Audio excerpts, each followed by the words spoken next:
Have you ever paused to observe the profound difference in how people navigate their later years?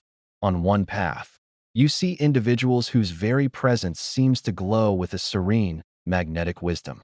They are the elders whose company we seek, not out of duty, but from a genuine pull toward their warmth and insight. Their faces tell stories of a life fully lived, marked not by absence of struggle, but by a hard-won peace.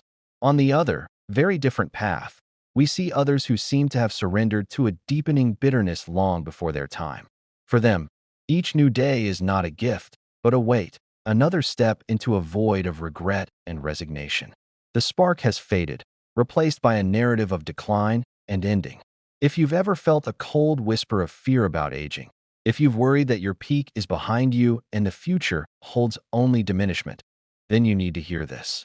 The pioneering psychiatrist Carl Gustav Jung dedicated the final chapter of his own life to solving this very human puzzle. His conclusions weren't just theories. They were a revolutionary roadmap, born from decades of clinical observation, that completely redefines what true maturity can be. Jung uncovered a psychological truth that remains, even today, a well-kept secret. He demonstrated that the psyche evolves according to a different, almost opposite, set of rules after midlife.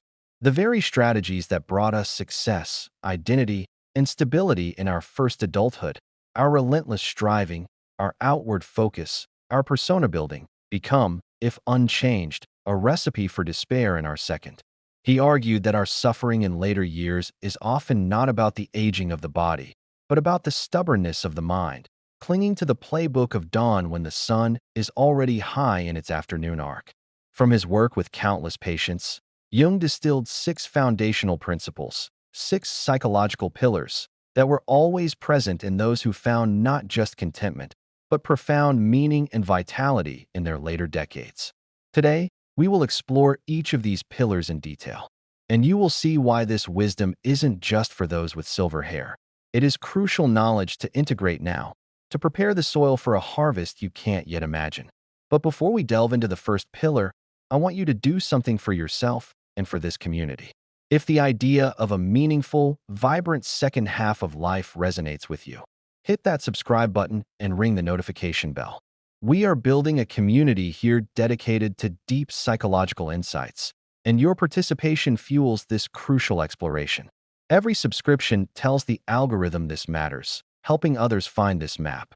Now, let's understand why Jung's discovery is so vital. We live in a culture hypnotized by youth. We are sold the lie that aging is a failure, that our value is tied to perpetual productivity and evergreen appearance. Jung identified this not as a simple mistake, but as a psychological catastrophe. It programs millions for emptiness from the outset, creating a terror of the natural horizon of life. He wrote that we fear aging like the dawn might fear the zenith, terrified of the descent. But ask yourself, is the sunset less beautiful than the sunrise? Does it not possess a depth of color, a grandeur, a quiet majesty that the bright, hopeful morning cannot claim? The afternoon and evening of life hold unique potentials for the soul, opportunities for integration, wisdom, and a kind of peace that the turbulent, building years simply cannot access.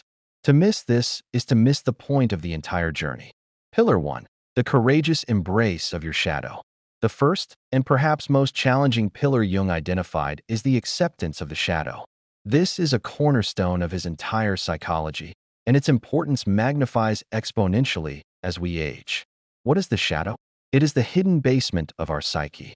It contains everything we have disowned, repressed, or deemed unacceptable throughout our lives. Our raw anger, our vulnerable neediness, our forbidden desires, our latent talents we called silly, our pride, our pettiness. In our first half of life, we construct a social mask. Jung called it the persona. This mask is necessary. It helps us function in the world as a reliable employee, a caring parent, a respectable citizen. But to build it, we must exile whatever doesn't fit the ideal. The kind man buries his rage. The strong woman hides her fragility. The rational thinker denies his intuition. For decades, we fund this repression with psychic energy.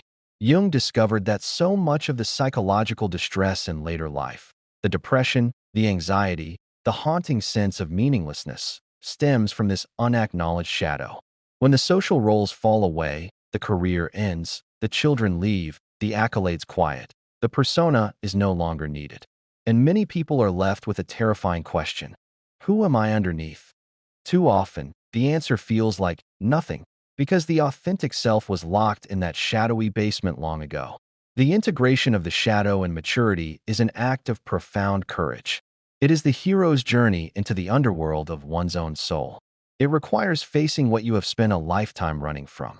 But here is Jung's critical insight. Within your shadow lies not just monsters, but buried gold. The rejected parts hold enormous reserves of energy, creativity, and vital life force. Integrating them doesn't make you worse. It makes you whole, real, and authentically powerful.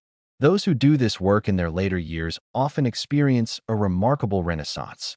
They stop exhausting themselves maintaining a facade. A retired, fiercely proper grandmother might discover and embrace her latent artistic wildness, finally painting with bold, free strokes. A formerly ruthless businessman might connect with his buried compassion, finding deep satisfaction in mentorship. They become more themselves in all their complex, contradictory glory. This is a perfect moment to pause and reflect, and to connect. Have you ever felt a pang for an unlived life? A sense that some authentic part of you was sacrificed on the altar of expectation? If these words stir something in you, I urge you to write in the comments, "My shadow holds," and complete that sentence honestly. Acknowledging this is the first, brave step toward integration. And by sharing, you create a powerful echo. You show others they are not alone in their hidden struggles. Your voice matters here. Also, if this content is challenging you in a good way, please give this video a like. It's a simple signal that tells me to keep producing this depth of material. Pillar 2. The sacred turn inward. The second pillar is the cultivation of inner life. This relates directly to Jung's concepts of extroversion and introversion as fundamental orientations of psychic energy. In life's first half, our energy is rightly and necessarily directed outward. We are extroverting, building, achieving, acquiring, socializing, proving. This is the natural arc of the morning sun. However, Jung identified a psychic law he called enantiodromia, the tendency for any extreme position to eventually transform into its opposite. The person who lives only for external triumphs will, in later life, inevitably confront a void. The trophies gather dust, the bank account feels hollow, and the praise fades to an echo. Without understanding this internal law, this crisis feels like a personal failure, leading to bitterness and despair. Jung's prescription was radical for its time. The second half of life must involve a deliberate turn inward. This isn't about becoming a hermit, but about shifting the primary focus from conquering the outer world to exploring the inner universe. The person who nurtures a rich interiority develops a source of meaning and satisfaction that is immune to external losses, to aging, to retirement, to changing social status. Jung himself modeled this. His later years at his Bollingen Tower were spent in deep introspection, studying ancient texts, engaging with dreams, writing his memoirs, conversing with the figures of his unconscious. From this deep well, he drew the wisdom that made him a magnet for seekers worldwide. How does one cultivate this inner life? Jung recommended specific practices: active imagination, a conscious dialogue with images and figures from the unconscious. It's not daydreaming, but a disciplined engagement where you speak to and listen to these inner voices, the inner critic, the wounded child, the wise guide, and journal their responses. Dream work. Jung saw dreams as direct telegrams from the unconscious, guiding our development.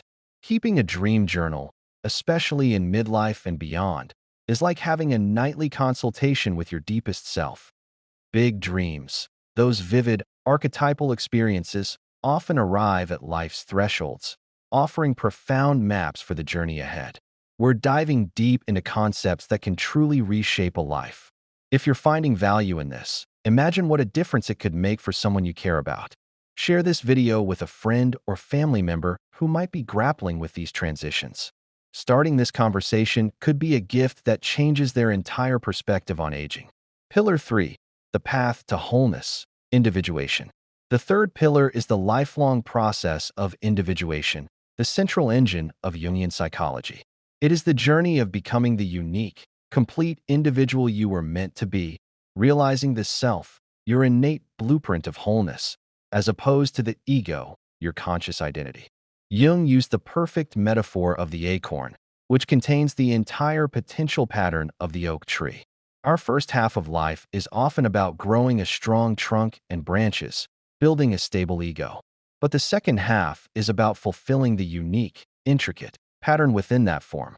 It's about moving from ego-centeredness to self-centeredness. Those who consciously engage with this process in their later decades achieve what Jung termed a realized life. They feel a sense of authenticity and completion, a conviction that they have lived their story, not a script written by parents, society, or circumstance. In this later stage, individuation often involves encountering powerful inner archetypes, like the wise old man or wise old woman. These are not external figures, but profound potentials within our own psyche.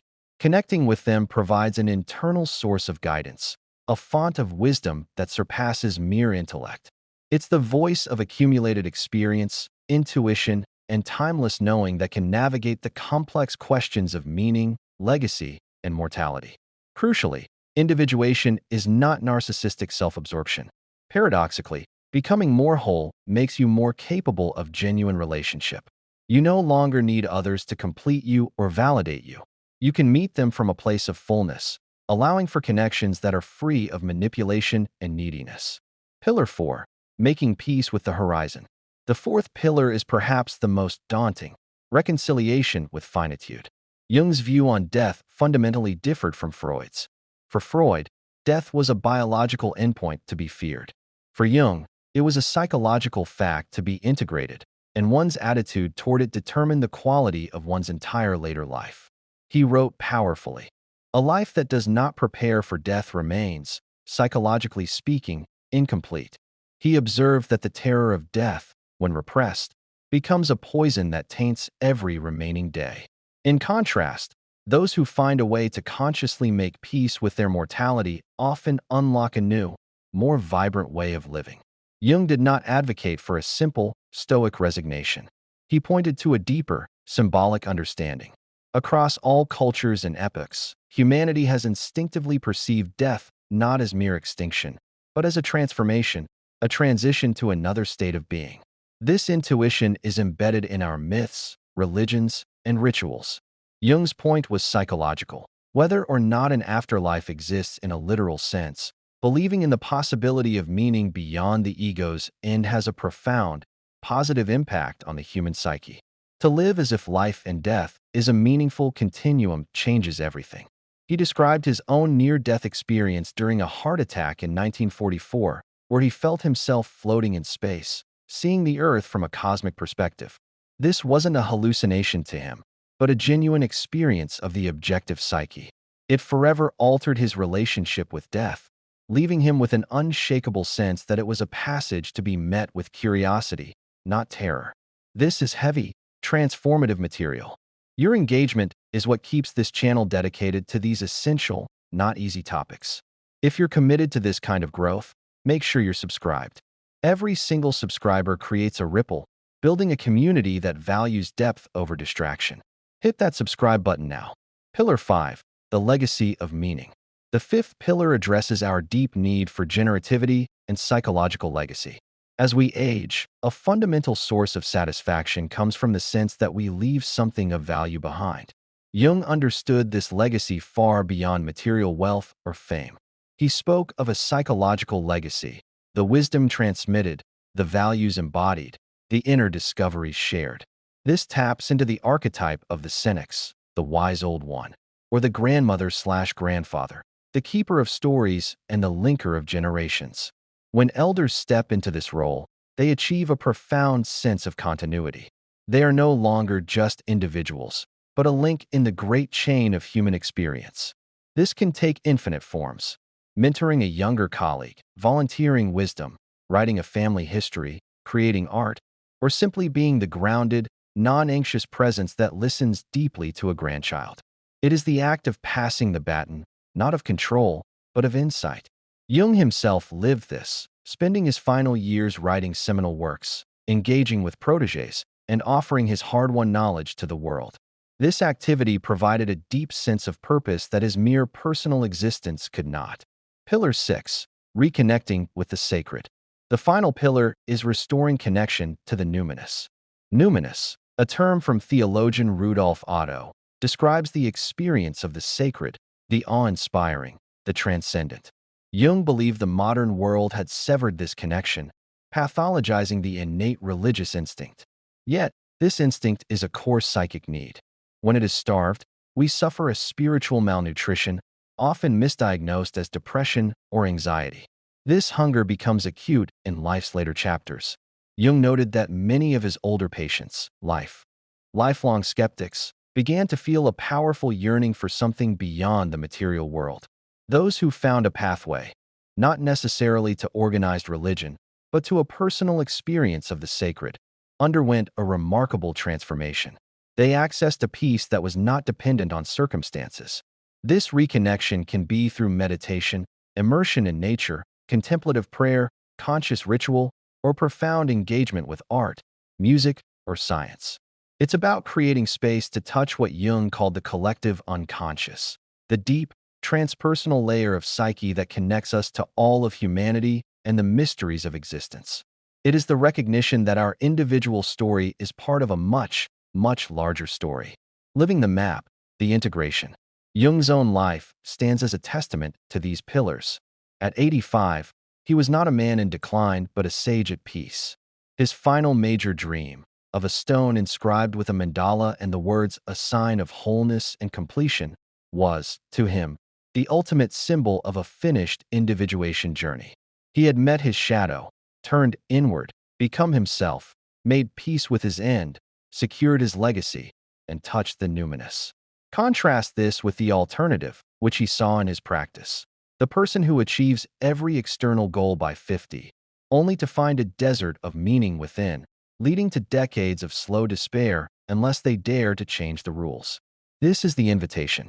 The second half of life is not a waiting room. It is a different country, with its own landscapes, challenges, and breathtaking vistas. Jung gave us the map. The journey, however, is yours. If this vision of aging, of growth, depth, and radiant authenticity resonates with you, I need you to act. First, like this video. It directly supports this channel. Second, share it. Spread this countercultural message that aging can be about becoming, not just fading. Third, and most importantly, comment below. Start a conversation. What pillar struck you most? What questions does this raise for your own life? Your insights enrich our entire community. And finally, subscribe. Let's keep building a space that explores what it means to live a truly complete human life, from beginning to end. Thank you for walking this deep path with me today.